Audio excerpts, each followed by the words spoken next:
amorosas de personas con discapacidad visual, un proyecto de investigación-creación. Mi nombre es Montserrat Velázquez, soy estudiante y actualmente consejera universitaria por la Unidad Académica de Filosofía, de la Universidad Autónoma de Zacatecas.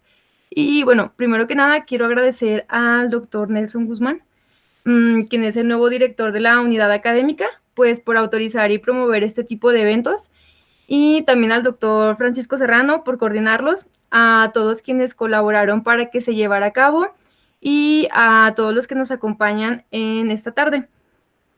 Y pues bueno, especialmente a nuestro ponente con quien tenemos el gusto de contar el día de hoy, el maestro en promoción y desarrollo cultural Jesús Cervantes, especialista en sexualidad integral, también coordinador de cultura y proyectos especiales en la Facultad de Ciencias de la Comunicación de la UADC, conductor y productor de diversos programas de radio, director y actor de teatro independiente, Luz del Norte, Séptimo Cielo y la Asociación Coahuilense de Teatristas, docente por la Universidad Pedagógica Nacional, Unidad Saltillo y la UADC, y también estudiante del doctorado en Ciencias Sociales con acentuación en Comunicación Social por la Universidad Autónoma de Coahuila.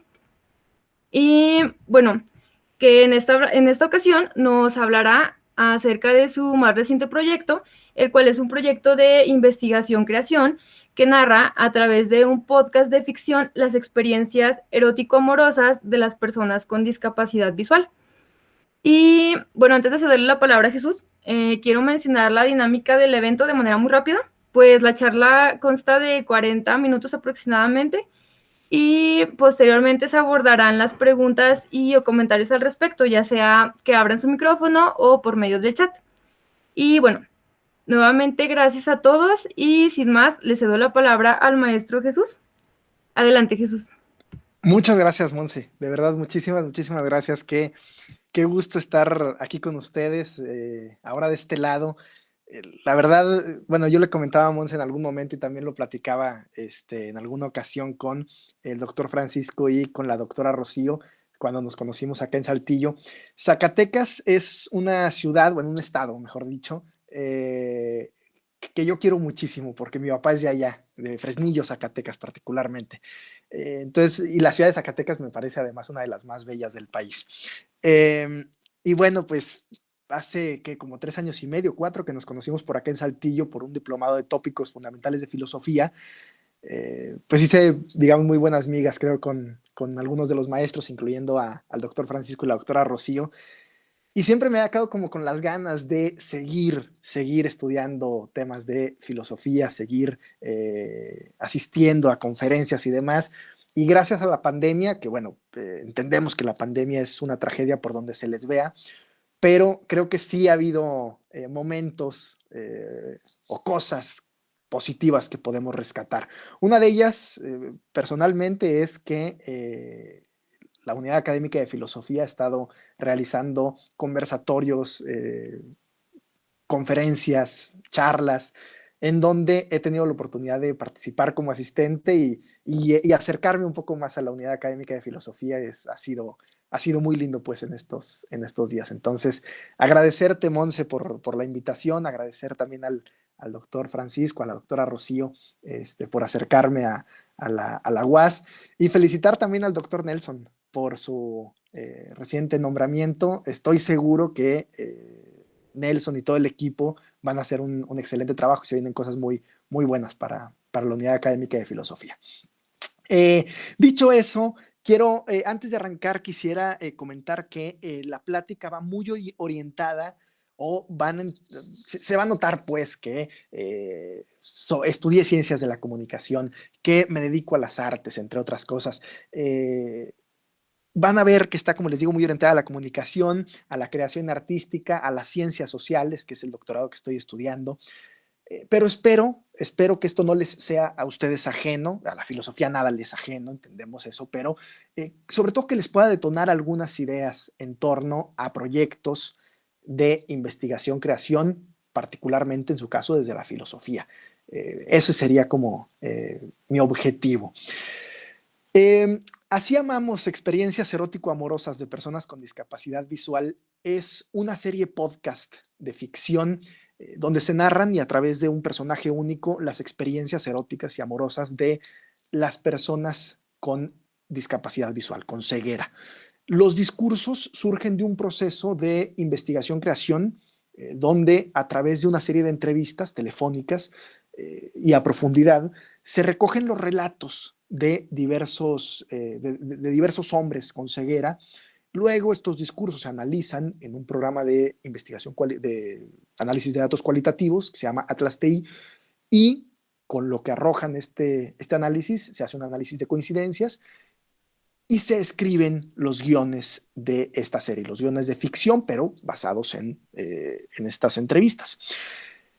De ahí se producen los capítulos de la serie podcast. La serie consta de 5 capítulos que aborda 5 grandes temas, que es el autoerotismo, el cortejo, la primera vez, las relaciones amorosas y las rupturas.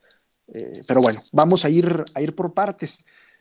Para empezar, me gustaría hablar de medios de comunicación, de ahí brincar al tema de la discapacidad y del amor, que es el tema central de este proyecto, para después ahora sí explicar el proyecto de investigación-creación. Quienes estudiamos comunicación o cualquier área dentro, cualquier carrera, digamos, dentro de las ciencias sociales o las humanidades, sabemos que los medios de comunicación son generadores de sentidos, ¿sí? Son además legitimadores de universos simbólicos. De aquí la importancia de que se estén contando las historias de las llamadas minorías ahí, en esos espacios, en esas ventanas mediáticas, para que se instalen dentro del imaginario social, dentro de las narrativas de la llamada normalidad. Lo que se busca finalmente es que, como dice esta diapositiva, que exista una democratización de la comunicación y de los contenidos mediáticos. Que esta no se puede lograr si no es, no se puede lograr con un aumento cuantitativo de los contenidos, o sea, no va por ahí, sino cuando los grupos subrepresentados, entre ellos, hablando de este proyecto, las personas ciegas, se vuelven protagonistas del proceso de comunicación. Y para que eso se dé, me parece, considero que es necesario que haya representatividad de estos grupos que han sido, a mi parecer, y esto es una opinión, poco y mal representados en los medios de comunicación, estos grupos de, como decía, las llamadas minorías. Para lograr la democratización de la que hablamos, se apela a, o un camino pueden ser los medios de comunicación alternativa. ¿Qué es eso de medios de comunicación alternativa? Veámoslo como una especie de resistencia o de contrapeso, no sé si revolución sea una palabra muy fuerte, pero vamos, algo que se enfrenta a los medios de comunicación hegemónicos. Algunos medios de comunicación alternativa, antes de la llegada de Internet, son las radios comunitarias, las revistas independientes, vamos, todos esos medios que buscaban ese contrapeso de las narrativas hegemónicas de Televisa, de TV Azteca, de las grandes radiodifusoras en el país, que centralizaban mucho los contenidos de las ventanas mediáticas, ¿no? Hoy me parece que Internet es un espacio amplísimo que funciona como plataforma de estos medios alternativos.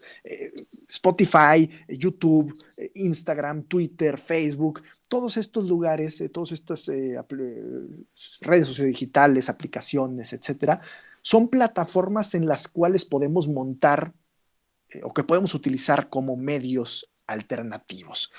La investigación-creación, me voy a enfocar un poquito en esto, es un ejercicio de investigación que puede tener como producto final, como dice aquí, un producto artístico o comunicativo, en el que se visibiliza un fenómeno social. Esto se hace con el objetivo de generar reflexiones que motiven a transformar la realidad social. Daza, una autora de la investigación-creación, entiende a la comunicación alternativa y participativa como una forma de activar la expresión de la alteridad, la expresión del otro, de la llamada minoría, que se muestre un panorama donde ese otro, donde esa alteridad sea visible ante la normalidad hegemónica. Es uno de los grandes objetivos, digamos, de la comunicación alternativa. Por otra parte, las nuevas tecnologías, como lo comentaba, han dado lugar a espacios de comunicación alternativa y de participación. Los podcasts, por ejemplo, han democratizado, o me gusta verlo así, han democratizado la producción y con esto la participación de grupos sociales que estaban fuera de las narrativas hegemónicas de estos grandes medios de comunicación de los que hablábamos. Por eso me parece que el podcast puede ser una herramienta de comunicación alternativa idónea dentro de la investigación-creación y más cuando estamos hablando de productos o proyectos que tienen que ver con personas con discapacidad visual. Por encima de la literatura en braille, creo que el podcast es el producto comunicativo idóneo para el presente proyecto, porque promueve una interacción horizontal entre las personas con ceguera y las personas normovisuales, es decir, las personas que vemos pues con normalidad. Ambos estamos experimentando eh, el mismo producto mediático de la misma manera. En un podcast, las personas normovisuales estamos obligadas a imaginar un mundo a través de los sonidos, tal como le ocurre a las personas con ceguera. Entonces, por eso me parecía que el podcast tenía que ser el medio, la plataforma, el formato de este proyecto. Me parece que dentro de las ciencias en general, el abordaje de la discapacidad generalmente lo resumimos a aspectos de salud y aspectos de funcionalidad y se minimiza muchísimo y en caso se anula las expresiones de amor y de erotismo de quienes viven con una discapacidad. Este, este tema particularmente me llama mucho la atención, cruzar los medios de comunicación con el tema del amor, del erotismo y de la discapacidad. Me parece, si de por sí los temas que tienen que ver con la sexualidad, con el amor, con el erotismo, es bastante debatible como se presenta en los medios de comunicación. Bueno, todavía sí lo atravesamos con las personas con discapacidad que comúnmente no están o están mal representadas en los medios de comunicación. Me pareció urgente pues que hubiera ejercicios que hablaran de ellos y que trataran de hablar de la mejor forma. ¿Y cuál sería esa? Pues dándoles voz precisamente a ellos y a ellas. En este caso particular, estamos hablando solo de ellos, ya iré a eso.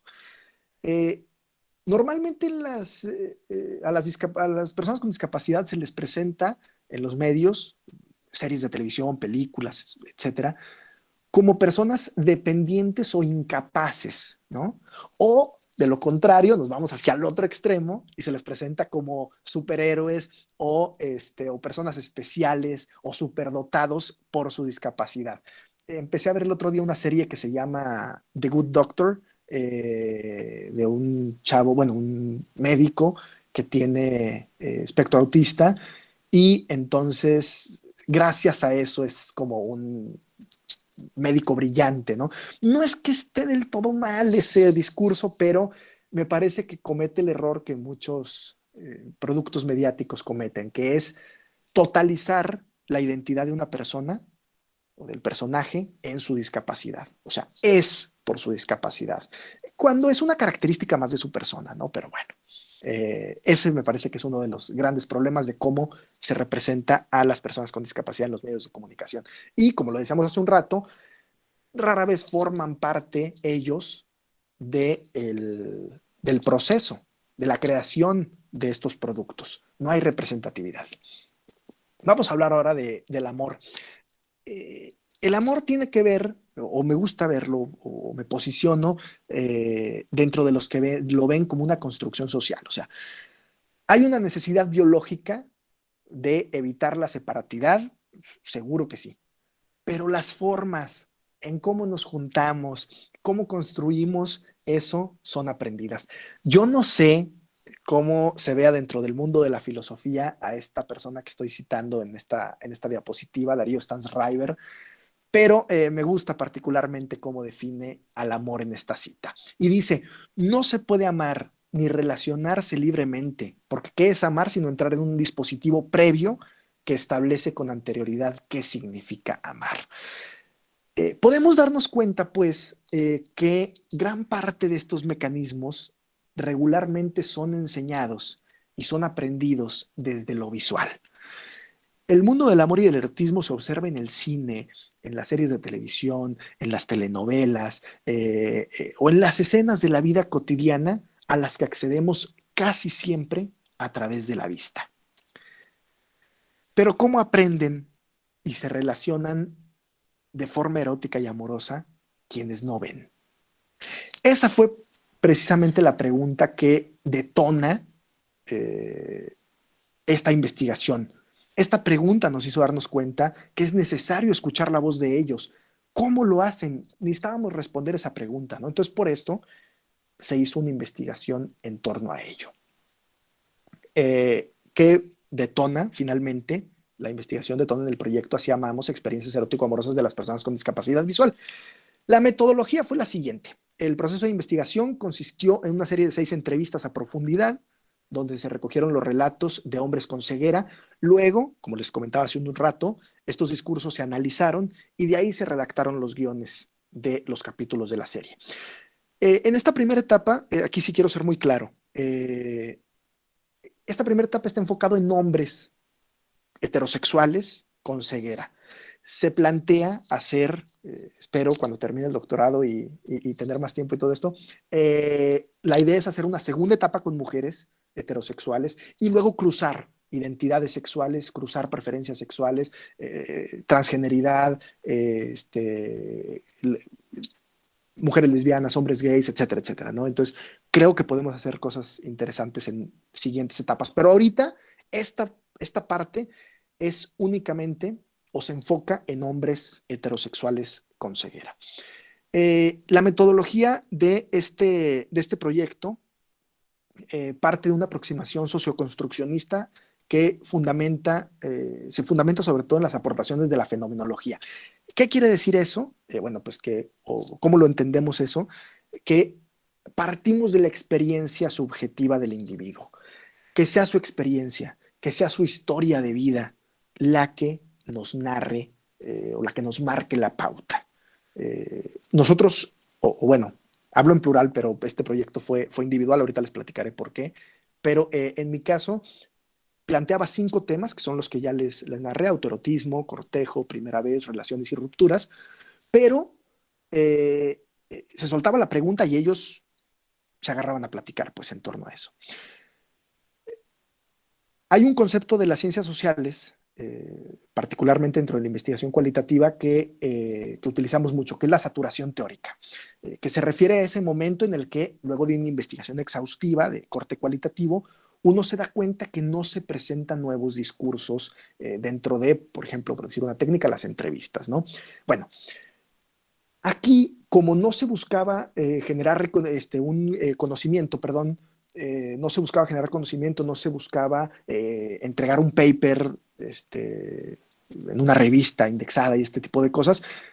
No, el objetivo, como lo escucharon al principio, era crear un espacio o un producto comunicativo, un producto artístico que funcionara, y este era el objetivo de este proyecto, como un espacio de difusión de la sexualidad integral a partir de las experiencias de las personas con discapacidad visual. Es decir, que nos asomáramos las personas normovisuales a ese mundo que ellos estaban viviendo, que fuera un espacio de divulgación, una ventana hacia ese mundo que no conocíamos, que es cómo viven sus experiencias eróticas y amorosas las personas con discapacidad visual. Y al mismo tiempo que fuera un espejo, eh, creo que no es la mejor analogía, pero vamos, que las personas con discapacidad visual se encontraran al escuchar este producto, que dijeran, claro, eso, aunque no me entrevistaron a mí, eso también me pasó a mí o me identifica. Eran las dos, o me siento identificado, pues, eran los dos objetivos. Al ser este objetivo, entonces lo que se buscó con las entrevistas no es llegar a la saturación teórica, sino generar los discursos suficientes que coincidieran suficientemente como para presentar una historia cercana o lo más cercana posible a sus experiencias. Y con 6 entrevistas a profundidad, esto se consiguió. Eh, los 2 porteros que nos permitieron acceder a las personas con discapacidad visual fueron estas 2 asociaciones que es la Asociación Mexicana de la Retinitis Pigmentosa y Enfermedades de la Retina, ABP. Esta se encuentra en la ciudad de Monterrey, Nuevo León, y AMEVER, que es una asociación de personas ciegas aquí en Saltillo. Las entrevistas se hicieron por teléfono por la situación del COVID. Estas se hicieron en septiembre, sí, septiembre del año pasado. Entonces ya estaba la cuestión del COVID presente y lo hicimos pues a distancia. Encontramos 6 participantes, hombres con ceguera, que hablaron abiertamente sobre sus experiencias y que nos dieron generosamente, o que me dieron generosamente sus vivencias, y pude acceder pues a su mundo para contárselo a otros. Los temas de la entrevista, como ya lo comentamos al principio, fueron estos 5 blancos que se presentan aquí en esta diapositiva. Pero, como sucede con las entrevistas a profundidad, emergen nuevos temas. Y uno muy importante que yo no había tomado en cuenta y que ellos me lo hicieron ver fue la enunciación. ¿Cómo llamarles a ellos? ¿Y por qué era tan importante incluir la enunciación? Porque la forma en cómo nos referimos a una persona o a un grupo social es como una entrada o marca la pauta de cómo voy a relacionarme con esa persona. ¿Por qué es tan importante el lenguaje, no? Entonces, bueno, la enunciación se une al autoerotismo en el primer episodio. Es como la introducción a esta serie podcast. Luego de las entrevistas, arrojaron varios resultados. Me voy a ir comentando los resultados de cada una de los grandes temas. En cuanto a la enunciación, coinciden. Aquí sí fue determinante y esto me llamó mucho la atención. Coinciden en que se les diga ciegos o personas con ceguera o personas ciegas o personas con discapacidad visual. Cualquiera de estas. Coinciden también que les molesta que utilicen diminutivos para referirse a ellos. Por ejemplo, cieguito. O que les digan enfermitos. O les purga que les digan angelitos, disculpen la palabra, pero justo así me lo comentaron un par de ellos, con esa expresión. O sea, es lo peor que podemos utilizar, decirles angelitos o personitas especiales, o también comentaban por ahí lo de capacidades diferentes. Es como realmente son personas ciegas o personas con discapacidad visual o personas con ceguera. En el autoerotismo ahí sí no hubo tantas coincidencias, hubo una diferencia notable en sus experiencias. Unas estaban marcadas por la culpa, la ridiculización y el castigo de los padres, otras en cambio por el disfrute y el apoyo de la familia en torno a esos temas de la sexualidad, ¿no? Se logró, o bueno, espero que se haya logrado poner esas dos experiencias o esas dos caras de la moneda en esta historia. En el cortejo, ese fue bien interesante, porque coinciden que es más difícil cortejar para ellos. ¿Por qué? Porque se espera que el hombre dé el primer paso, pero ¿cómo darlo? Me narraban y claro, así creo que nos pasa a las personas normovisuales. Uno va a un bar, ¿no? O uno va, bueno, iba a un bar y uno iba antes de la pandemia a un antro o a una fiesta o vamos, en cualquier lugar donde uno pudiera encontrarse con personas que le pudieran interesar a uno, ¿no? O con las que pudiera relacionarse de manera afectiva. ¿Y qué es lo que pasa? ¿Cuál es la dinámica? Pues empieza que la sonrisa, o te le quedas viendo, te voltea la mirada, o te responde la mirada, sonríes, te sonríe, empieza este jueguito de miradas y de sonrisas, y uno entiende a través de ese juego si ella o él está abierto a una plática o a que uno la aborde. No sé, estoy pensando, estoy en un bar, veo una chica que me puede llamar la atención, la veo, me ve, nos sonreímos, este, más o menos yo puedo entender que tengo permiso de acercarme a decir hola y después ver qué pasa en la plática. Pero si yo la veo y me voltea a ver, se da cuenta que le estoy viendo, que me gustó, yo qué sé, y me voltea la mirada, pues ya no la incomodo más y yo a lo mío, ¿no? O sea, eso es como ese tipo de reglas no escritas, pero que uno entiende que pues, si no le interesa, pues ya no le mueves más. Bueno, ellos no pueden hacer eso porque pues lo que me comentaban, ¿cuál juego de miradas? O sea, ¿cómo me voy a dar cuenta que le interesó a alguien? Entonces de repente dicen que pueden escuchar una voz linda, una voz suave, dulce, que les llame la atención, o bueno, las características que tenga la voz sin importar cuáles sean, pero que les llame la atención, que digan, ay, mira qué interesante aquella voz. Les pasa, pero dicen, es que ¿cómo me acerco? Yo no sé si va con alguien, yo no sé si está dispuesta, independientemente que vaya con alguien o no, si está dispuesta a conocer a una persona. Entonces, hay como esa limitación, ¿no? Coinciden por otra parte, y eso me llamó mucho la atención, que de un tiempo acá ellos se lo atribuyen a los movimientos feministas y todo lo que ha traído eso, el empoderamiento de la mujer y demás, de las mujeres, coinciden en que cada vez más chicas se acercan a ellos. Y esto lo agradecen mucho porque entonces ya ahí quiere decir que ellas quieren platicarlo y ellos decidirán si quieren o no platicar, ¿no? Por supuesto. Coinciden también que en ese acercamiento hay personas que se acercan a ellos con temor de lastimarles, como si estuvieran enfermos, pues parte de la poca sensibilización en torno al tema, ¿no? En el otro tema, la primera vez, eh, comentan que fue hecho con prisa en muchos de los casos, que hubo presión social por la edad, muchos lo hicieron después de los 20 años y ya se sentían muy grandes para no haberlo hecho, ¿no? Entonces coinciden que fue un poco con prisa algunos de ellos.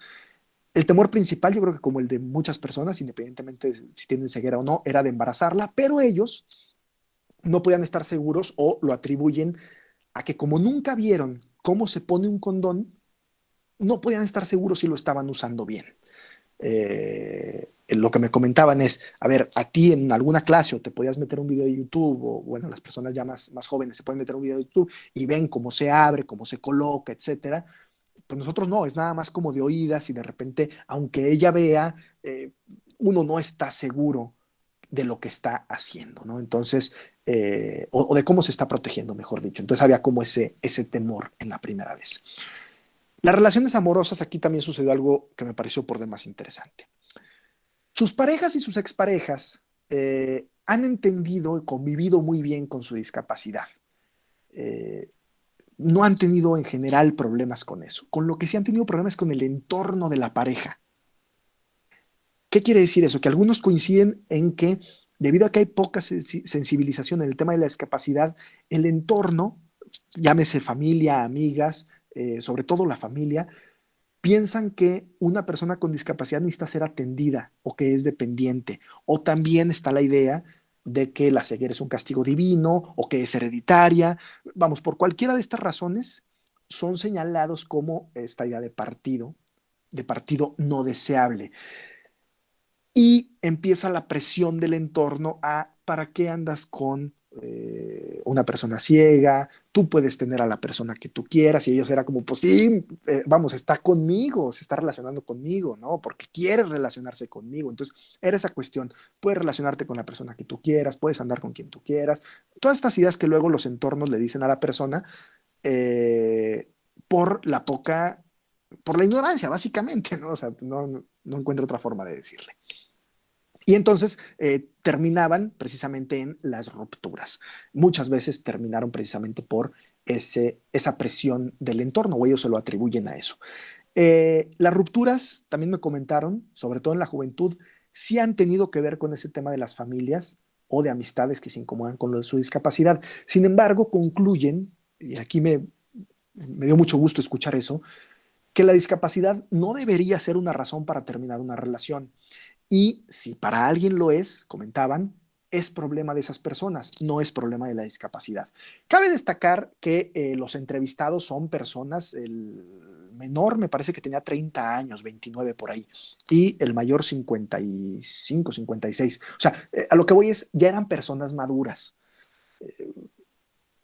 Sin embargo, quizás si le preguntamos a un chico más joven, por lo que me platicaban ellos también, eh, puede ser que sí culpen a la discapacidad y sí maldigan a la discapacidad por eh, precisamente, eh, vamos, por haber roto, o sea, o culpar a la discapacidad su fracaso, no me gusta esa palabra, y menos cuando se habla del fracaso amoroso, pero vamos, por haber roto una relación.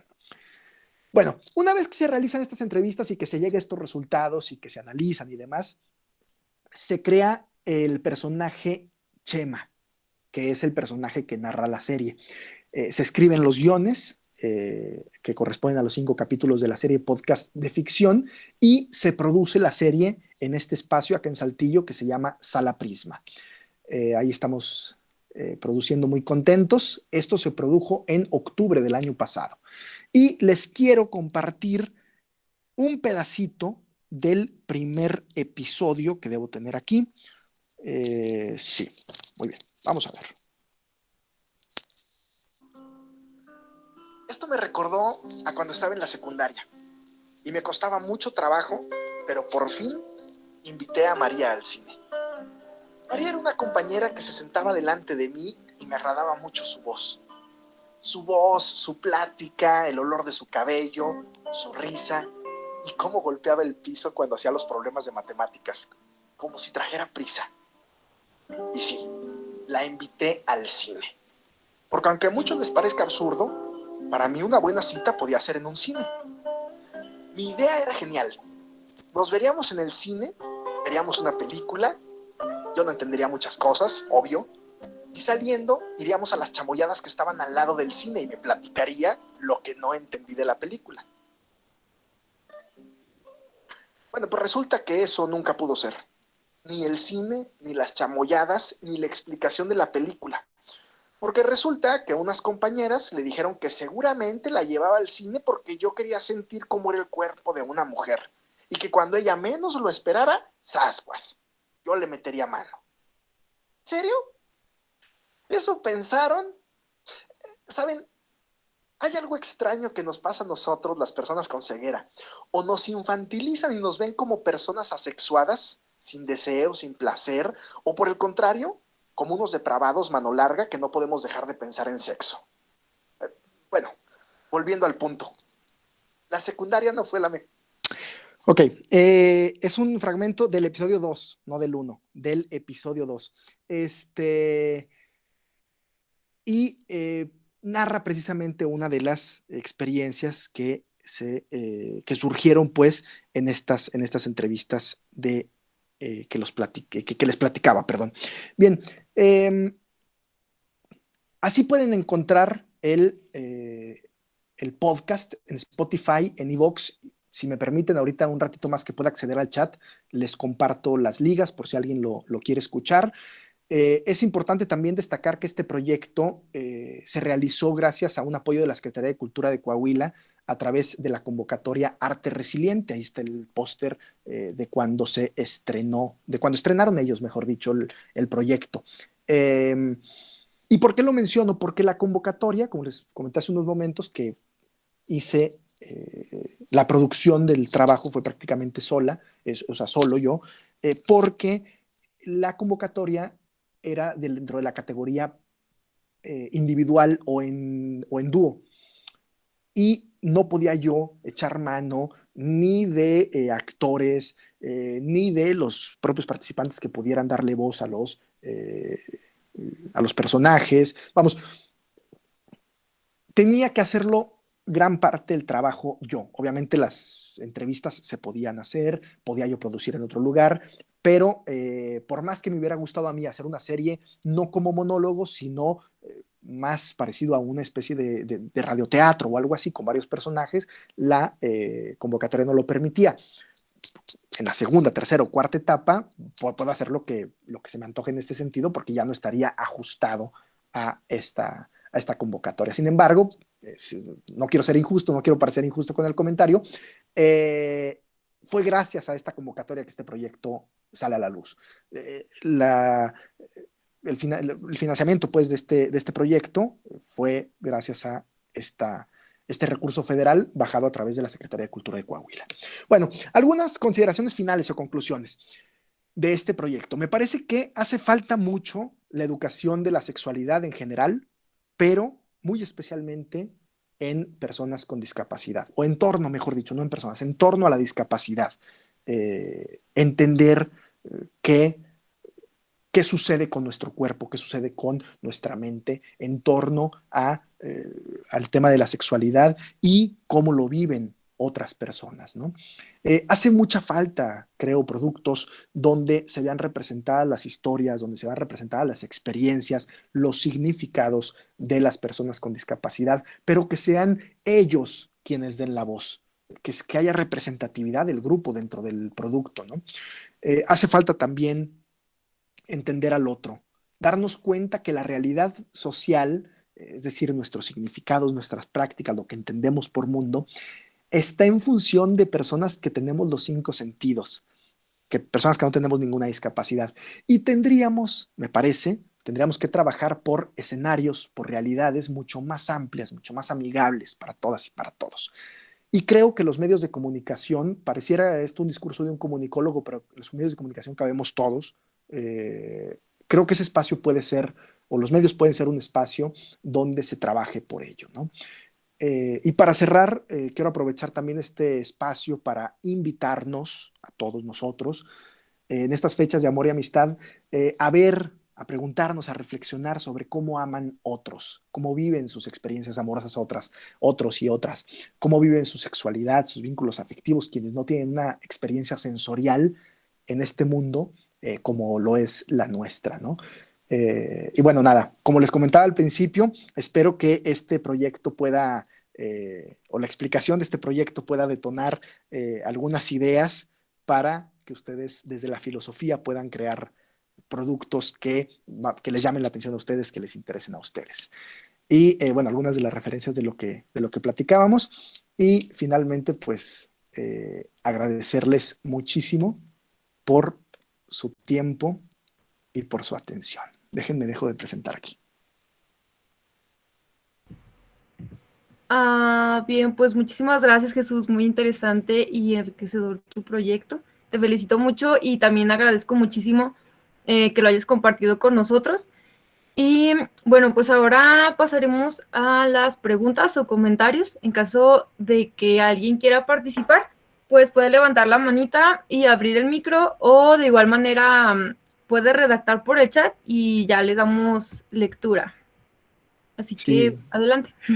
muchas gracias, Monse, por el comentario. Y déjame, estoy aquí buscando el link este, para compartírselos por si alguien tiene la inquietud de escuchar o el interés de escuchar todos los episodios, ¿no? Sí, muchas gracias.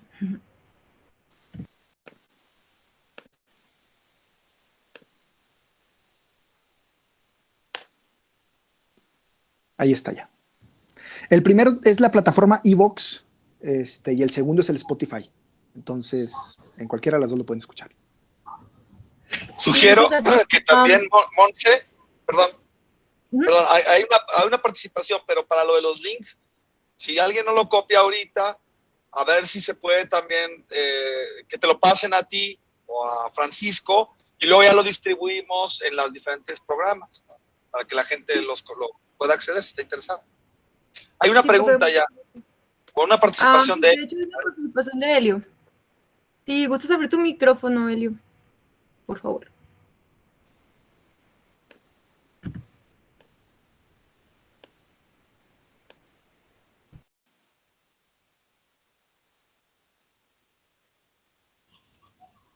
Creo que bajó la mano. Se Ok, arrepintió. buenas tardes. Ahí está ya. En vez de encender el micrófono, bajé la mano. Ah, ya. Lo siento. Bueno, buenas tardes. Bueno, yo solo una pregunta sencilla en torno a la metodología y a la situación de los entrevistados. Y especialmente en cuanto a su situación económica. ¿Cuál es la situación económica de ellos? Si tienen algún tipo de estudios, a todo lo relacionado a lo socioeconómico. Sí, mira, dos de ellos sí tuvieron, digamos, más dificultades en torno a acceso a educación, por ejemplo, los más grandes, de hecho. Eh, sí, tres estuvieron, digamos, en escuelas públicas y al mismo tiempo, en escuelas normales, pues, públicas, y al mismo tiempo en lo que le llaman la escuela de ciegos o la escuela especial para personas ciegas, donde aprenden cosas que tienen que ver con o cómo adaptarse al mundo normal, digamos. Uno de ellos, solamente uno de ellos, estuvo en escuelas privadas todo el tiempo, digamos, es el que tuvo más acceso pues o dentro del panorama socioeconómico, el más acomodado o el más afortunado de todos. y él lo llevaron los papás al principio a una escuela especial, no les gustó y estuvo toda la vida en escuelas privadas. No hay ningún caso de marginación, ni mucho menos. Sí, unos tenían una realidad, por ejemplo, de utilizar transporte público, de estar en escuelas públicas, etcétera, digamos, una clase media, por decirlo de alguna manera, y solo uno de ellos podamos ubicarlo así de forma muy aproximada y alegremente aventurado, en la clase media alta, digamos, pero ninguno en zonas de marginación, y creo que eso puede ser un área de oportunidad de este proyecto.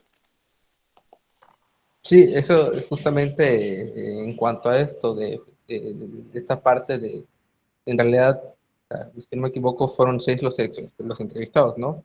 Sí, Obviamente que existen cientos de miles y que muchos de ellos están en situación de marginación sexual y justamente si tienen la misma experiencia estética, justamente, yo creo que eh, me parece que es evidente que la experiencia estética eh, influye mucho la marginación social, claro. la situación económica. Entonces, obviamente que la experiencia estética que usted ha planteado de los 6 me parece, digámoslo así, entre comillas, obviamente, normal a la de usted o yo y a la de otros. Pero, ¿qué pasa entonces, o qué pasaría entonces si llegamos a aquellos demás o tocamos estas áreas, a estos grupos que están en marginación social y que además de esto pues tienen esta discapacidad visual? ¿Será acaso que tengan la misma expresión o estetización hacia el amor? Sí. Claro, muy seguramente sería distinto, Elio, y me gusta mucho tu participación y tu observación porque es justo lo que, haciendo una autocrítica del proyecto, me planteaba. Si estoy hablando de la alteridad, si estoy hablando de los otros, ¿dónde estoy dejando a las diversidades sexuales primero? Porque claro, no dejan de ser hombres heterosexuales, o sea, sí tienen ceguera, pero son la típica historia del hombre heterosexual. ¿Dónde están esas otras historias, no? Y también dónde están las historias de las clases económicas más desfavorecidas o más limitadas, ¿no? Entonces, me parece que por eso tengo la deuda pendiente de continuar el proyecto y mostrar a través de esta misma metodología, o mejorarla, por supuesto, las experiencias de esos otros, ¿no? O de esas otras. Entonces, gracias por el comentario y totalmente contigo, de acuerdo contigo. Debe ser muy distinto la forma en cómo lo perciben. Bueno, en el chat hay una pregunta antes de cederle la palabra al doctor Nelson. Sergio Villegas pregunta, ¿qué tipo de mitos, prejuicios te ayudó a desvanecer o recolocar tu proyecto?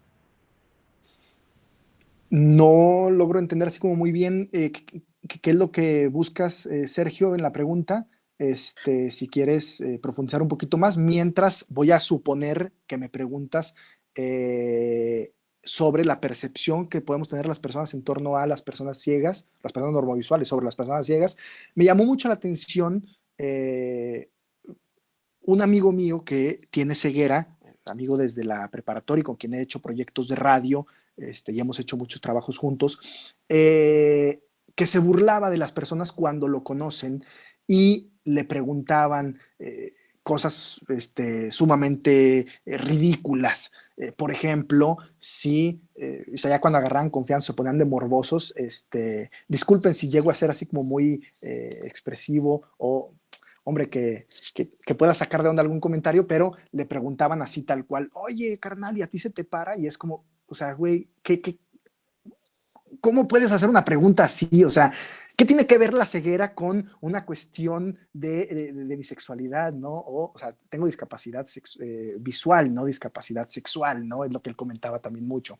Y muchos mitos o muchas veces cómo la gente convive con él o se sorprende con cosas que es que puede hacer esto y pues sí, es una persona, ¿sabes? O sea, nomás no ve, pero todo lo demás pues es como tú y como yo. Entonces, no sé, quizá de repente hay muchos mitos o muchas ideas erróneas sobre las personas con ceguera. No sé si iba por ahí la pregunta. En caso que no, bueno, te invito a que me comentes o a que profundices un poco más en la pregunta y encantado de dialogar. Bueno, adelante, doctor Nelson, puede abrir su micro. Bueno, antes que nada, agradecerte, Jesús. Ya, en efecto, ya nos habíamos topado en un par de eventos, en lo del Día de la Filosofía, porque al doctorado le tocó justamente lo de la vista y recuerdo que tuviste una intervención. Si mal no recuerdo, también estuviste en el curso, en alguna sesión de Mito y Filosofía, no estoy seguro, pero, o a lo mejor estoy confundido, pero bueno, el caso es que sí estuvimos en un par de eventos, ya te había conocido, había tenido el gusto y me da mucho gusto que ahora pues puedas ofrecernos, pues me pareció muy interesante desde ese momento tu proyecto y bueno, qué bueno que ahora ya se ha dado la oportunidad de que lo presentes. Gracias a Monse por gestionarlo, por tener la propuesta. Me da mucho gusto ver que Monse, los compañeros consejeros, pues estarán bastante, con bastante iniciativa y participación. Bueno, me parece muy interesante el tema, de hecho, de entrada, desde la perspectiva que estableces entre los medios de comunicación, ¿no? La forma de transmisión audiovisual, que muchas veces, bueno, ahora también en la filosofía se está empleando, ¿no? Que a veces la filosofía tiene muchas o ciertas reticencias.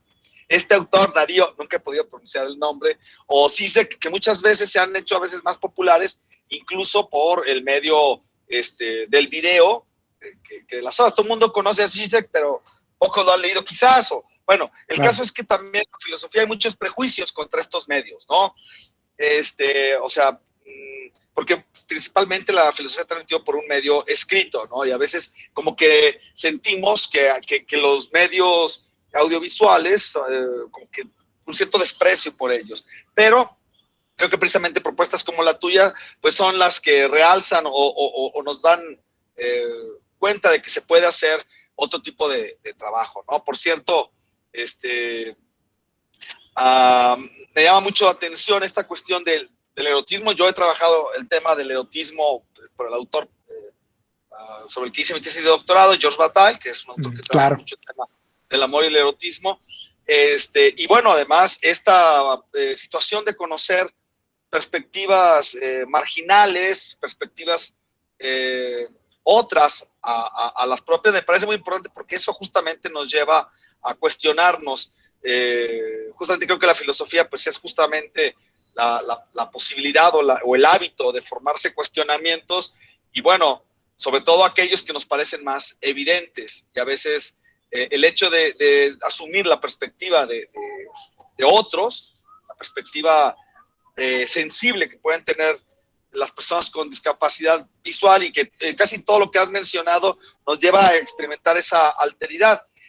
Y me parece muy interesante porque también hemos trabajado y a ver si después podríamos pensar en algún proyecto sobre, bueno, nosotros hemos trabajado otro tipo de marginalidad que es el de los grupos indígenas.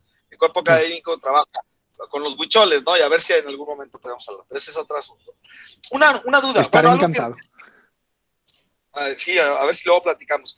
Una duda también, con respecto a tu proyecto. Me parece que está implicado, bueno, claro, porque es de sociología principalmente, pero también la pregunta que yo me quiero hacer es, porque mencionabas, de hecho, una perspectiva fenomenológica. Y yo me preguntaba, o yo estaba esperando también que estuviera descrito la sensualidad que experimenta, porque el invidente o el ciego, porque en gran medida buena parte de nuestra sexualidad se da a través de la vista, a través de inclusive la contemplación. Entonces, tú hablabas de la comunicación o de la belleza, del coqueteo, del filteo que se da a través de la mirada, pero también la atracción inicial pues se da a través de la vista y yo creo que se experimentan también de manera distinta todos los otros sentidos, ¿no? O sea, me imagino que el tacto, el olfato, el gusto, etcétera, pueden tener otra forma. No sé si esa sería una pregunta, no sé si exploraste eso. Sí. Y otro que también ahorita se acaba de conectar, también ahí está Jano, que él también no es ceguera, él tiene una discapacidad y lo entrevistaron en la revista Playboy para un tema muy afín, que era cómo viven la sexualidad personas con alguna forma de incapacidad, ¿no? Y entonces también está muy interesante, a ver si, ya le pedí permiso para ver si también les puedo compartir ahorita por el chat el vínculo para el artículo en la entrevista que le realizan, ¿no? Ya bueno, pues finalmente esa era sobre todo mi duda, la de si no exploraste también la cuestión, digamos, de la sensibilidad del erotismo, porque tiene mucho que ver, repito, como con lo social, con cómo son percibidos, con cómo perciben, cómo se sienten ellos, pero no sé si también se exploró esa otra parte ya de la sensualidad que experimentan las personas. Sí, claro. Era inevitable que saliera en las entrevistas el tema de qué es lo que te gusta a ti, qué es lo que te excita a ti, qué es lo que te atrae o a través de qué sentidos vives precisamente la sensualidad, ¿no? Y ahí me encontré, no podemos hablar de una cuestión estadística ni probabilística, ni mucho menos, evidentemente por el tipo de estudio, pero sí me encontré con diferencias. Hay quienes ponen mucha atención en los sonidos. Los sonidos son así particularmente importantes para algunos, otros no tanto, otros te dicen, no, pues el sonido a mí me da igual, el olor de la persona a mí es el que me vuelve loco, otros tienen que ver más con las sensaciones, ¿no? Por eso me llamaba mucho la atención el ciclo de charlas, de conversatorios que se hicieron sobre la filosofía de los sentidos a finales del año pasado, si mal no recuerdo, fue porque justo estaba, o venía yo de entrevistar a estos participantes y sí, cada quien experimenta, no sé si tiene que ver con una cuestión cultural o biológica, habrá que profundizar mucho más en otras etapas del estudio o plantear otros estudios, pero sí hay sentidos como favoritos, por decirlo de alguna manera, o a través de los cuales acceden a a la sensualidad, ¿no? Pero tienen que ver, pues, sobre todo con estos tres: el olfato, el tacto y el oído. Sí, el oído, pues. Olfato, tacto y oído. Sobre todo estos tres. Y qué interesante la entrevista que le hicieron a Jano. Estaría increíble poderla leer. Ya está compartida en el chat. Excelente. Súper bien para descargarla. Si ahorita Jano también quiere hablarnos un poquito, no sé, pero bueno, no sé, creo que hay otra pregunta. Sí, Miguel Ángel levantó la mano. Igual si gustas abrir tu micro, Miguel. Sí, buenas tardes, muchas gracias. Sí me escucho bien porque he tenido fallas últimamente con esto. ¿Sí me escuchan? Perfectamente. Sí, Ok, gracias. La pregunta va un poquito enfocada en el método la metodología que tú abordabas en el sentido cualitativo y cuantitativo, ¿no? Porque me llama mucho la atención nada más este pequeño dato, a pesar de que, bueno, de pronto pues es parte digamos, tener una manera, por ejemplo, de las entrevistas o los testimonios y crear una expresión general, ¿no? Que a fin de cuentas, bueno, sabemos que pues son cuestiones meramente subjetivas. Lo que me llama la atención en este aspecto es de que, por ejemplo, ese método, pues, por ejemplo, dentro de lo cognitivo, de la psique, todo esto, pues nos abordan puntos para entender un lenguaje. Bueno, es que no quiero decir distinto o diferente, pero que sí que corresponde a otras maneras que no son habituales, ¿no? Por así decirlo, porque estas personas, bueno, pareciera que se busca una nueva manera de expresar, o sea, de ver cómo otros sentidos pueden correlacionar fenómenos. Ahí incluso también iría lo que comentó el doctor Nelson, ¿no? La cuestión fenoménica, fenomenológica o hasta epistémica, porque pues queremos realmente ver cómo funciona en sí la correlación con las cosas. Nosotros podemos hacer experimentos fácilmente, ¿no? O sea, le pongo como ejemplo, cerrar los ojos un día, ¿no? ¿Cuál sería ahí nuestra manera de expresarnos? O sea, realmente por el hábito estaríamos chocando en todas partes, ¿no? Claro. O sea, ahí inmediatamente que queremos darle pie a otros sentidos, pero no están agudizados. En cambio, esta nueva forma de expresión sí agudiza otros sentidos, es imaginar, correlacionar de alguna manera imágenes. Eso es lo que me llama mucho la atención, porque ahora ese estudio, ese método que tú mencionas, creo que comienza a dar esas nuevas pautas, ¿no? Un nuevo lenguaje, porque ahora sí que ese prejuicio del braille y todo esto, y de que son personas que hay que apoyar y todo, no, es que ese es un lenguaje que ellos ya han empleado y que realmente está normalizado en un contexto. nada más que se nos hace complicado realmente entenderlo, ¿no? Pero realmente escucharte y bueno, voy a seguir de cerca tu trabajo, realmente me llama mucho la Gracias. atención, porque para mí es una nueva cuestión epistémica, ¿no? Realmente una vanguardia muy, muy interesante, donde incluso por tus medios de comunicación, ese estudio que tienes, creo que nos ayuda a entenderlo incluso hasta más fácil, sin irnos tanto a lo fenoménico, lo epistémico, ¿no? Y es lo que me llama mucho la atención. Ahora, mi comentario va, ese método que tú utilizas de pronto no se va por otras vertientes que quizá, bueno, hay críticos, especialistas que quizá pudieran ahí decir, no, es que pues no podrías hablar tú en esas cuestiones y menos con una forma cualitativa o cuantitativa, porque eso corresponde a otros medios de análisis, pero creo que va encaminado más a una difusión, ¿no? En este aspecto de las formas de expresión. Bueno, a mí es mi parecer, pero yo lo veo realmente muy estable. Nada más, ¿no te ha costado de pronto esa manera de investigación? O sea, que tengas que sustentarla, o buscar autores, porque para mí no es necesario. O sea, me gusta que lo encamines con la comunicación, es lo que me llama la atención, pero no ha ocurrido, o sea, en ese sentido.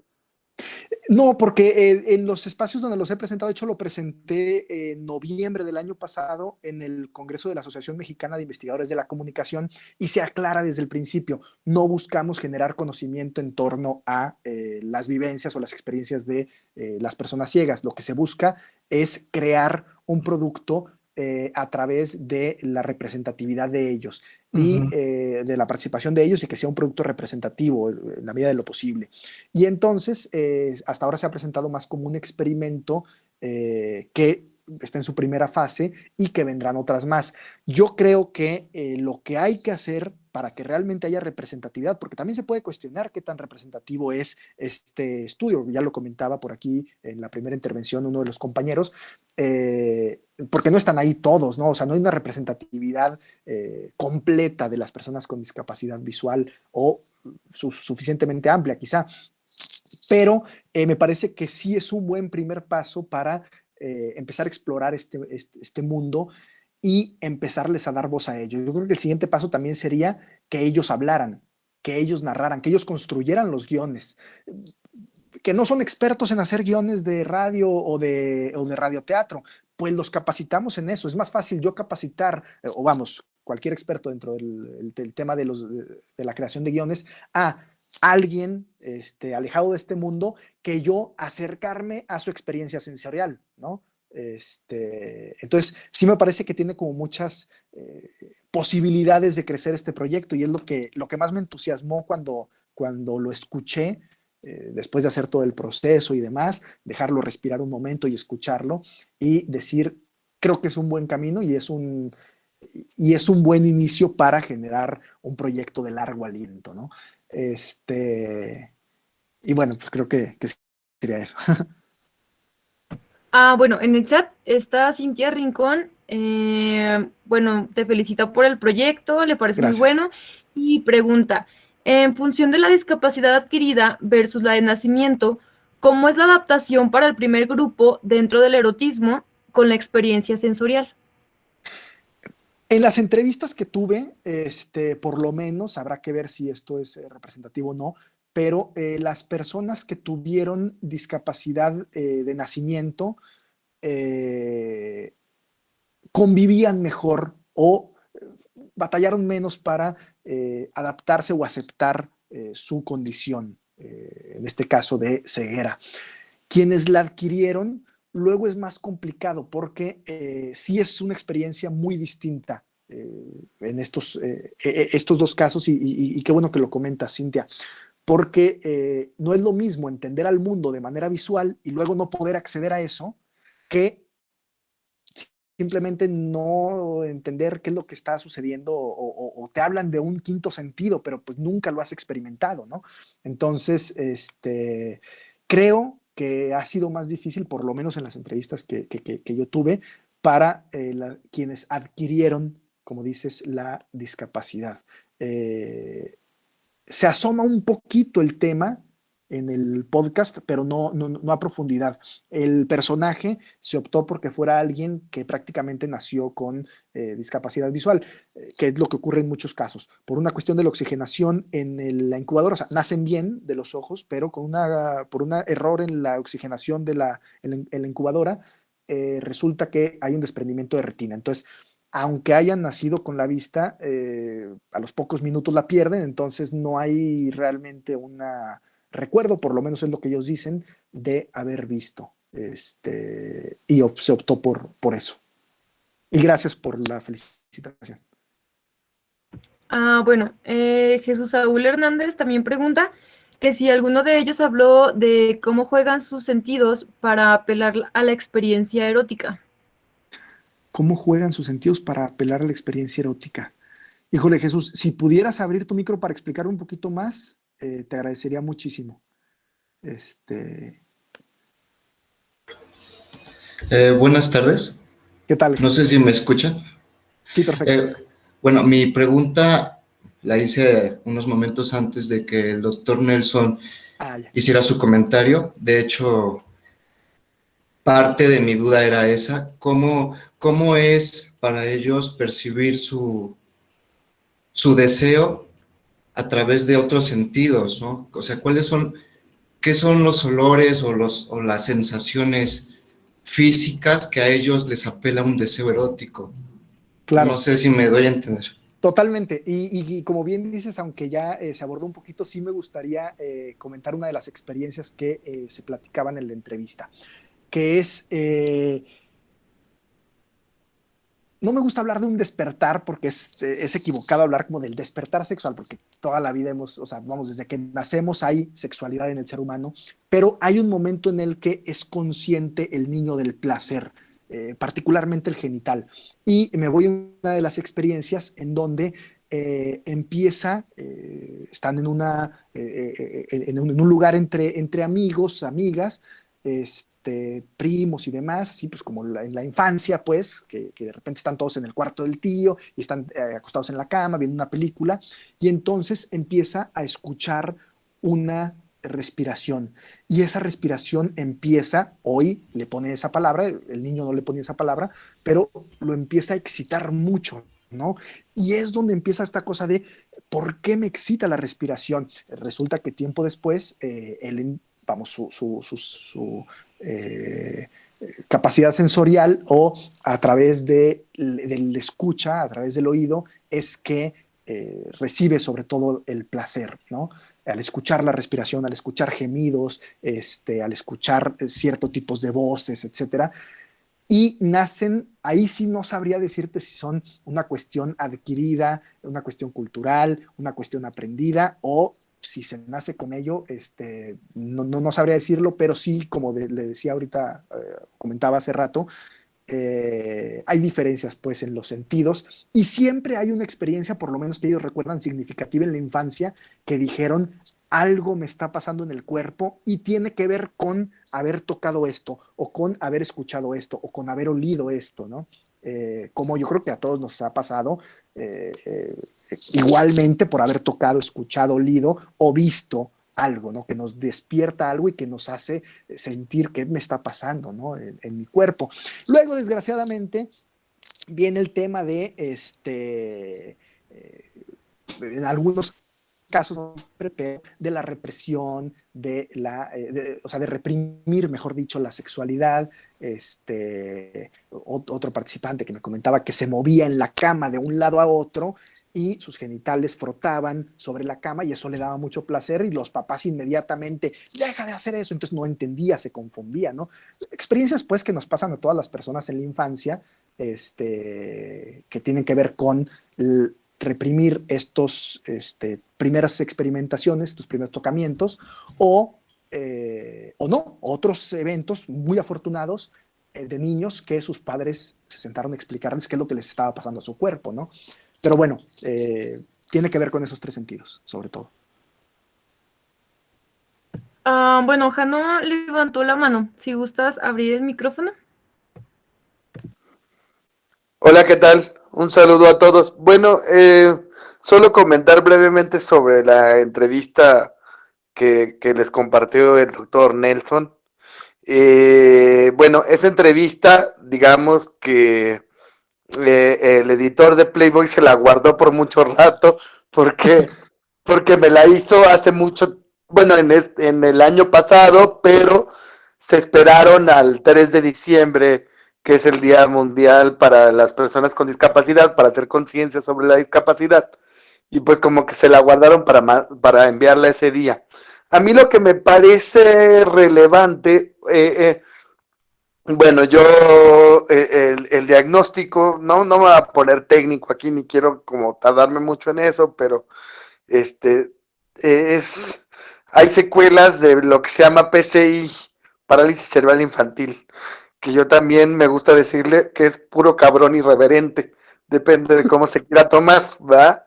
Pero bueno, y entonces pasa eso, yo vivo con una discapacidad motriz, y bueno, entonces por muchas razones yo tengo el contacto con Arturo Flores, el editor de Playboy, y de repente, yo hace muchos años, esto sí lo voy a platicar, hace muchos años me tomé una serie de fotografías de desnudos, pero esa serie de fotografías de desnudos fueron una idea mía, ¿no? Yo tenía la inquietud, yo he hecho teatro, el arte ha sido tremendamente importante para mí, ¿no?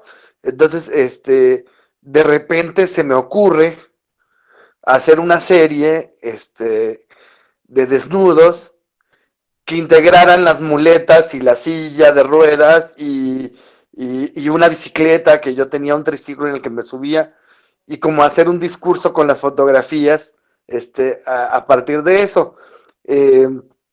Tengo un amigo herrero que vive aquí a una cuadra de mi casa en Durango. Cuando gusten, en Durango hay muy buen mezcal. Entonces, pues bueno, vamos y hacemos la sesión. De eso fue como en el 2008. Hacemos la sesión de fotografías, que a mí me gusta muchísimo esa sesión. Y de hecho me la tomó una fotógrafa que ahora es una amiga entrañable, y que casi la primera vez que me vio desnudo, y es algo extraño, ¿no? Porque pues te empiezan a tomar las fotos y luego te dicen, porque tomamos dos series, ¿no? Una que le decíamos como La Conservadora, que era una serie con ropa, y luego de repente te dice así como de, bueno, pues ya, desnúdate. Y entonces te quedas tú como, yo bien menso, porque yo mismo fui el de la idea, ¿no? Y como que te dicen eso y tú dices, ay, pues voy, y cierro la puerta y luego ya salgo. Y luego dices, pues me va a ver, ¿para qué voy y me encierro y luego salgo, ¿no? Y ya, se dio la serie. Esto tiene importancia porque dos de las fotografías de esa serie están en la entrevista de Playboy. Dos de las fotografías de esa serie que se dio a llamar Cuerpos Perfectos están en la entrevista de Playboy. Y bueno, nos encerramos ese día en la herrería. Yo llevaba un disco, creo que con la 9ª Sinfonía, y lo repetimos al infinito, y solo fuimos tomando fotos y fotos y fotos, y fue increíble, ¿no? Y entonces yo había platicado con Arturo sobre mandarle un artículo sobre la sexualidad de las personas con discapacidad. Y un par de años después, él me habla y me dice, oye, estoy haciendo estos reportajes, ¿quieres que yo te entreviste a ti? Le dije, pues adelante. ¿Qué era lo relevante para mí, o qué es lo único relevante para mí al hablar de estos temas de los que yo normalmente no hablo? Estoy hablando aquí porque estoy escuchando el proyecto que estás haciendo tú, y los estoy escuchando a ustedes con mucho respeto, y yo casi no hablo de estas cuestiones, pero bueno, ¿de qué me gusta hablar, o por qué me gusta así de repente hablar de esto en el ámbito público? Pues como para contravenir la idea de la inclusión. Para mí no hay nada como más adverso que la idea de la inclusión y el término inclusión, porque el término inclusión presupone que hay alguien que está incluido y alguien que está excluido, y aquel que está incluido tiene que incluir al excluido, y entonces, vente, yo te junto, como si fueras el niño de la primaria que le pide jugar a los otros niños, ¿no? Y entonces así de, pues sí está feo, pero pues invítalo, ¿no? Y entonces como, lo que yo quisiera hacer y siempre he querido pensar es que hablo de mí como persona con discapacidad, que no tengas que estar incluido, ¿no? Ahorita no voy a recordar de dónde venía esa cita, pero que decía que no hay nada más enfermo que sentirse normal en una sociedad enferma, ¿no? En un mundo que está muy mal. Pues bueno, quizás yo me voy un poco en eso y bueno, termino contándoles como un par de anécdotas nada más para la entrevista. Acá en Durango, que es donde yo vivo, por ejemplo, un año, en la feria de Durango, había varios errores. Uno, se rentaban las sillas de ruedas. Entonces, por ejemplo, si tú ibas a la feria y entonces pagabas la entrada y todavía si necesitabas una silla de ruedas, tenías que rentarla como en 10 varos la hora y tú dices, hay gente que no trae ni eso y cómo se va a divertir en la feria. Pero para el contexto de lo de la entrevista, lo importante era que a las 10 de la noche dejaban de rentar las sillas. Y entonces, a mí eso, en ese entonces tenía una columna en el periódico y le lancé un periodicazo que se llamaba Todos los discapacitados se duermen temprano. Y entonces lo que yo quería decir era, bueno, entonces ahora resulta que ninguna persona con discapacidad o que necesite una silla de ruedas se va a emborrachar en el bar. Ninguna persona con discapacidad va a ligarse a nadie, ni a irse al concierto en la noche, ni a terminar a las 3 de la mañana en la feria, ¿no? Porque todos son bien portados. Y esa es como la otra estupidez de la inclusión. Esa es la otra cosa que yo considero muy estúpida de la inclusión, que es, yo te incluyo mientras tu comportamiento no me desagrade, no me incomode, no me cause algo distinto a lo que quiero pensar de ti, que es para las personas con discapacidad y para muchos otros casos, es, bueno, sí, qué bonito lo que haces, pero pues no se te vaya a querer antojar tener sexo, porque eso ya es como otra cosa, y cómo voy a reaccionar a eso, ¿no? Y qué voy a decir a eso si no se adapta a mis criterios de normalidad, una normalidad que desde Foucault hasta lo que ustedes quieran podemos pensarla y decir, bueno, ¿qué es la normalidad y quién la establece? Es otra vez el asunto de lo de la inclusión. Pero bueno, así nace la entrevista, ya si tienen chance de leerla, leerán algún otro detalle o incluso conocerán cosas de mi vida, porque el Arturo me preguntó, platicamos como una hora, y pues el corte final no dice cosas que yo quería que vinieran ahí, pero siempre quedan los cortes y pues ya, ¿no? Pero me dio mucha alegría que después de más de 10 años, desde el 2008 para acá, las dos fotografías de Natalie Freire, que se llama La Fotógrafa, salieran en Playboy, ¿no? Como que dije, bueno, ahora sé por qué me las tomé 10 años antes, era para un día salir en Playboy.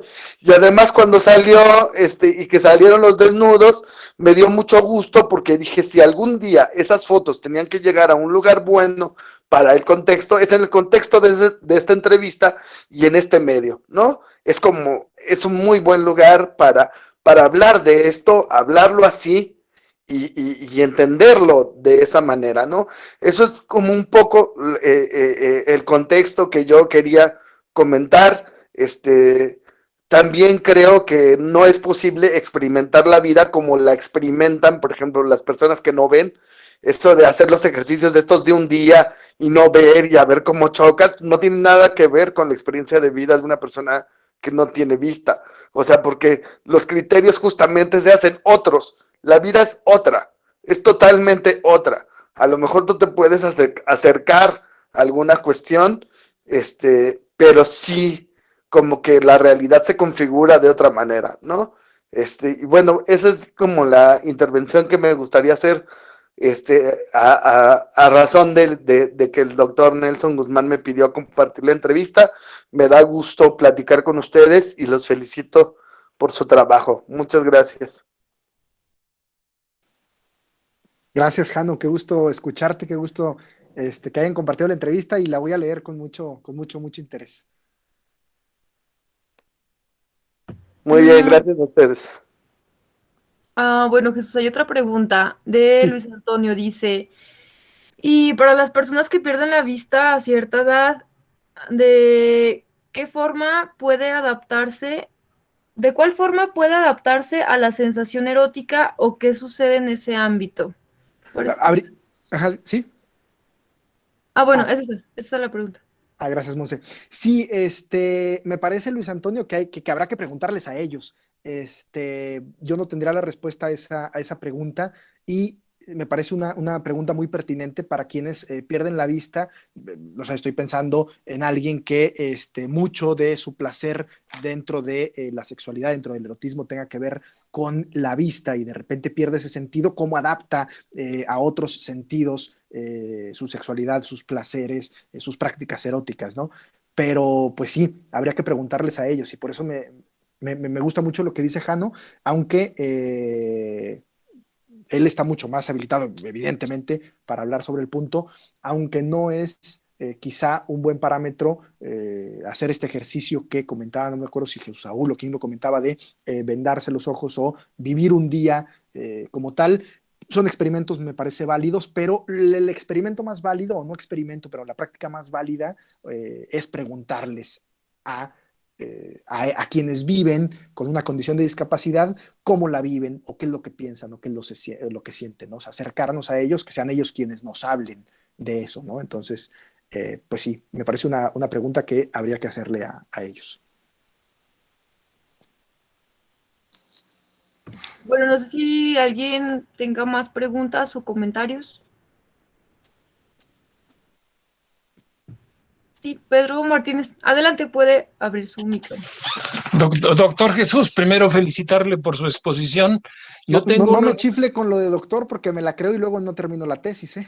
Bueno, estoy en proceso, pero yo gracias. le pido de favor un comentario a ver si lo puede verter. No es desde el punto de vista filosófico, es fisiológico y no es lo erótico amoroso, sino nada más lo erótico. ¿Qué pasa en estos personajes que entran a la madurez sexual, sobre todo los varoncitos, prematuramente, vamos a decir 11, 12 años, cuando se da la madurez y hay un sueño húmedo? ¿Cómo sueñan ellos? Precisamente con los sonidos, con la sensación del tacto, con el gusto, con los olores. De hecho, hay me parece que sí, es en el primer episodio que hablo del autoerotismo. Hay una parte, pues, que narra el personaje de cómo se da cuenta o cómo empieza a experimentar el autoerotismo. Y es precisamente porque unos compañeritos de la escuela llevan una revista tipo Playboy y pues a él no le causa mayor sensación porque pues es papel, ¿no? O sea, él lo siente como papel. Pero los compañeritos le preguntan, ¿alguna vez has amanecido con los calzones mojados pero que no sea pipí? Y él contesta, sí. Dice, bueno, entonces sueñas de repente, te acuerdas de algunos sueños que estás con alguien, que estás tocando a alguien. Sí, sí, sí, claro. Pues para el autoerotismo hay que hacer eso, pensar en eso, pero además tocarte los genitales, ¿no? Entonces, que comenta él, me pasan la receta y me voy al baño esa misma noche y experimento por primera vez el autoerotismo.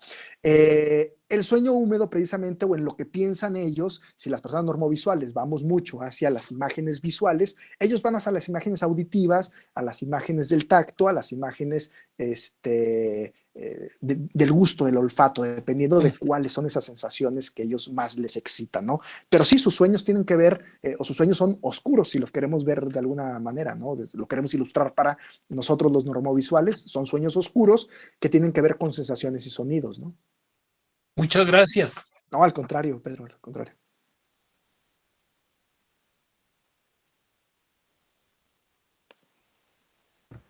Bueno, no sé si haya alguien más, sino ya para finalizar.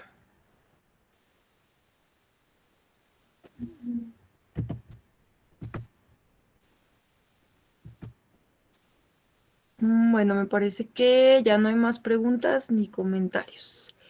Y bueno, entonces ya para finalizar, pues nuevamente, muchísimas gracias, Jesús. Al contrario. Espero podamos seguir en contacto para realizar bueno, para contar con tu participación en más eventos, y también me parecería muy interesante, como ya mencionaba el doctor Nelson, realizar alguna colaboración con la unidad académica, pues ya que para nosotros va a ser un gusto tenerte de vuelta por acá, ¿no? Y pues bueno, te mando un saludo y un fuerte abrazo, y muchísimas gracias a todos y a todas por su tiempo. Igualmente, Monse, un abrazo extensivo al doctor Francisco, al doctor Nelson, a la doctora Rocío, que es con los que he tenido más contacto últimamente, pero en general, pues a toda la unidad académica, agradecerles mucho, mucho este espacio, y me haría muy feliz seguir colaborando con ustedes realmente, y estaré al pendiente por ahí de las redes sociales para ver en qué eventos están compartiendo y que podamos acceder los externos a la UAS y seguir en contacto, ¿no? Y como dices, Monse, y como lo comentó hace unos momentos el doctor Nelson, ojalá que podamos colaborar juntos en algunos productos. Y muchas gracias. Muchas gracias, Jesús. Al contrario, a ustedes. Qué gusto verte, a todos. Igualmente. Gracias, Jesús. Gracias, Monse. Gracias, Francisco. No, de nada. Monse también. Muy bien, muchas gracias. Gracias a todos. Hasta luego. Muchas gracias. Gracias. Interesante. Rocío, muchísimas gracias. Muchas gracias.